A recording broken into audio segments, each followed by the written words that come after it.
Good morning everyone. ఎలా ఉన్నారండి అందరూ?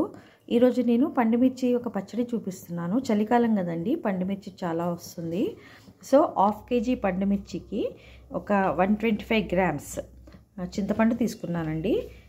ఎగ్జాక్ట్గా చెప్పాలంటే 1 కేజీ పండుమిర్చికి పావు కేజీ చింతపండు తీసుకోవాలి. ఈ పండుమిర్చిని నీట్గా ఫస్ట్ కడుక్కొని తొడి మీద తీసేసి స్మాల్ పీసెస్గా కట్ చేసుకోవాలండి. కట్ చేసుకొని ఈ చింతపండు సాల్ట్ ఫస్ట్ మనం గ్రైండ్ చేసి పెట్టుకోవాలి. అలా చేస్తేనే మంచిగా క్లోజ్గా మిక్స్ అయిపోతుంది దానికి. సో పండుమిర్చిని బాగా కడిగి తొడిమెలు తీసి నీట్గా తూడ్చుకున్నాక ఈ విధంగా పీసెస్ చేసుకోవాలండి. ప్లస్ దానికి సరిపోను ఎల్లిపాయలు, అంటే మేము ఒక 100 గ్రామ్స్ తీసుకున్నాను. కొంతమందికి ఎల్లిపాయలు ఎక్కువ ఇష్టం ఉంటుంది, కొంతమందికి ఎక్కువ ఇష్టం ఉండదు. నేను ఒక 100 గ్రామ్స్ ఎల్లిపాయలు తీసుకున్నాను. కొన్ని ఎల్లిపాయలు గ్రైండ్ చేసుకోవాలి. కొన్ని మనకి ఒక టిప్ ఏంటంటే కొన్ని అలాగే ఇత్తులుగా వేసుకోవాలి. గ్రైండ్ చేయకుండా ఇలా వేసేసుకుంటే కూడా ఇది పుల్లగా ఊరిన తర్వాత బాగా టేస్టీగా ఉంటుంది తినేటప్పుడు. సో ఈ విధంగా పెట్టుకోవాలన్నమాట ఇంగ్రీడియంట్స్. సో ఇప్పుడు ఈ చింతపండుని ఇత్తులు లేకుండా నార లేకుండా తీసుకున్నాం కదండి. ఈ చింతపండుని మంచిగా గ్రైండ్ చేసుకోవాలి. అయితే నేను సాల్ట్ చింతపండు వెంబడే వేసేస్తాను అనమాట, ఎందుకంటే అవి రెండు మంచి చాలా బాగా మిక్స్ అవ్వాలి కాబట్టి.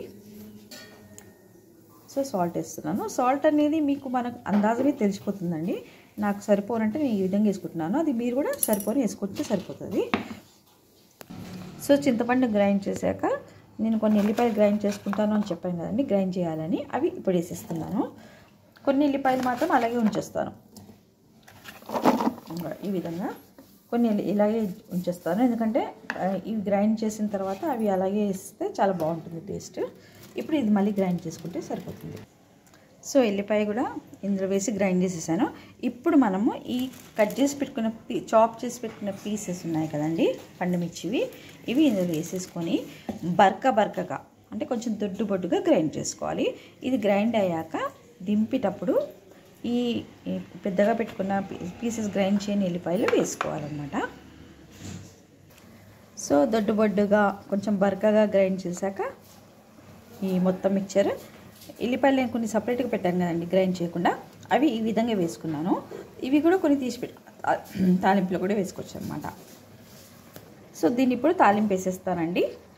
సో పండుమిరపకాయల పచ్చడికి గ్రైండ్ చేసి ఇలా ఈ విధంగా రెడీ చేసుకున్నాక తాలింపు వేస్తాం కదండి, దానికి సంబంధించిన ఇంగ్రీడియంట్స్ జీలకర్ర, ఆవాలు, ఎండుమిర్చి, పోపు గింజలు, కొంచెం వెల్లుల్లి, కొంచెం కరివేపాకు. సో దీంతో ఇప్పుడు నేను తాలింపు వేసేస్తాను. తాలింపు కావగానే పచ్చడి రెడీ. ఈ విధంగా తాలింపు వేసుకోవాలండి. పోపులో పసుపు కూడా వేసాను.